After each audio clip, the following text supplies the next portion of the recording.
Akkam jirtu dhaggeeffattoota keenya yeroo kana qabnu sin dhageechisa an ejersa abdiiti. Godina Shawaa Lixaatti humnoonni mootummaa barsiisaa lama ajjeesuun barame.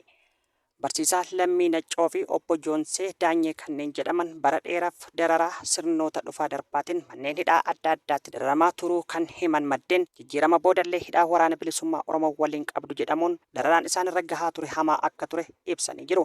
Guyyaa dheengaddaa muddee 28/2025 loltoonni mootummaatiin aanaa Kindabarat ganda Qarree Sonkoor jedhamutti hidhattoota mootummaatiin kan ajjeefaman yoo ta'u obbo Joonsee Daanyee mucaa keetu waraana bilisummaa Oromooti jechuun akka ajjeesan maddeen ifoomsanii jiru. Mootummaan PP namoota nagaa ajjeesanii hidhattoota birootti quba qabuun hojii isaaniitti kan jedhan jiraattonni maddeeniif yaada kana kennan kunneen uummanni Oromoo dammaqee du'a irraa of baraaruun dirqama akka ta'es haammatanii jiru.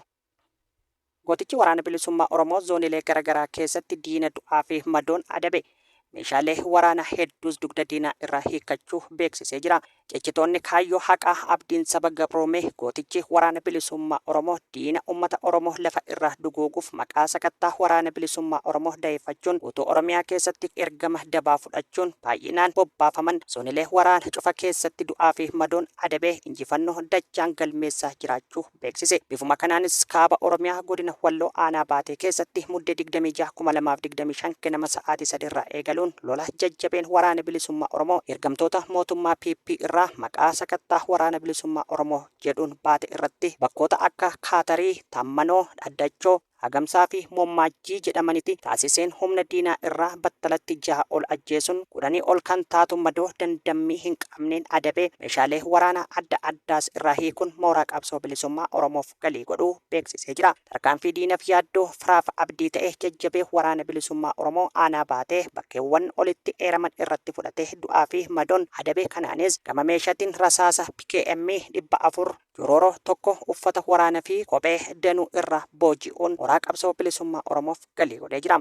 Haleellaa jabaa waraanni bilisummaa Oromoo zoonii kaabaa aanichatti loltoota faashistii PP irratti fudhate kanaanis ergamtoonni sirnichaa warreen lubbuun hafte baaragdee faffaca'uun kaan qawwee fi hidhannoo ooyiruu fi qe'ee hawaasaa keessatti ofirraa harcaasanii huccuu jijjiirrachuun gara mooraa isaaniitti deebi'uun ifoomeera. Ittuma fufuun irree fi gaachanni uummata Oromoo woboon zoonii godina lixa qeellam Wallaggaa aanaa Sayyoo ganda Eeshoo bakka addaa Bajjii Baddeessa jedhamutti gaafa muddee 25 waraana faashistii PP irratti tarkaanfii laalessaa fudhachuun du'aa fi madoon adabee qawwee AKM 2 irraa hiikuun galii mooraa qabsoo bilisummaa Oromoof taasisuu ajajaan godinichaa beeksisee jira. Woboon godina kibba lixaa Shaggar aanaa Hawaasis diina du'aaf madoon adabeera.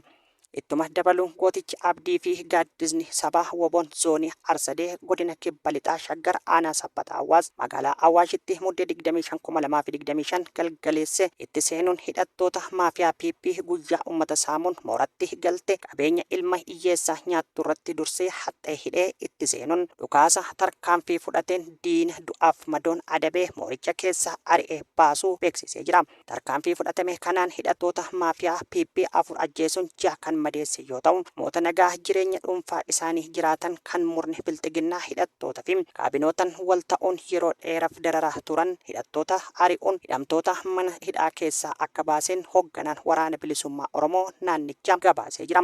Abdii fi wanteen korommiiwwan sabaa waraanni bilisummaa Oromoo zoonilee waraana cufa keessatti tarkaanfii diinaa adabu jabeessanii ittuma fufuun muddee 27/2025 woboon zoonii kibba baha Oromiyaa godina Arsii aanaa Asakoo ganda Dirree Odaa iddoo addaa Waraaboo jedhamu keessatti loltoota bilxiginnaa magaalaa Asakoo irraa bobba'uun gandicha keessatti uummata nagaa hiraarsaa jirtu haleeluun du'aa fi madoon adabee injifannoo boonsaa galmeessee jira. Tarkaanfii fudhatame kanaan loltoonni diinaa irraa 3 ajjeesee 7 ammoo madeessuun gandicha keessa ari'ee baasee jiraachuu beeksisee jira.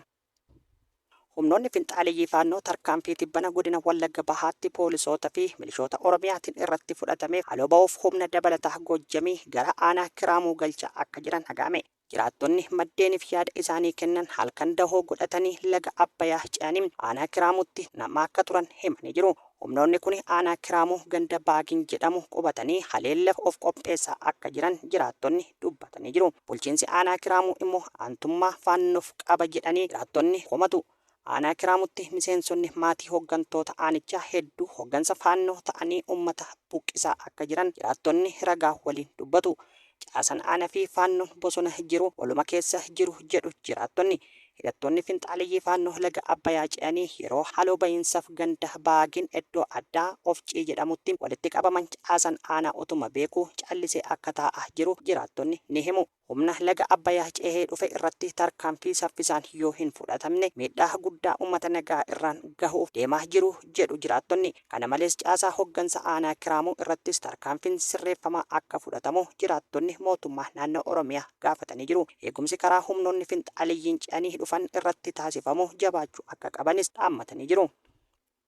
Naannoo Beenishaangul Gumuz godina Matakkal keessatti dhiittan mirga namoomaa hidhaa fi ajjeechan murtee seeraa malee raawwatamaa jiraachuu jiraattonni maddeen itti himan. Akka maddeen jedhanitti torban lamaan darbe keessa namoonni 2 raayyaa ittisa biyyaatiin akka ajjeefaman ni dubbatu. Gandoota baadiyyaa keessatti uummanni qe'ee isaa irraa buqqifamaa jiraachuu kan ibsan maddeen qe'een isaanii ammoo ibiddaan gubamaa jiraachuus ibsu.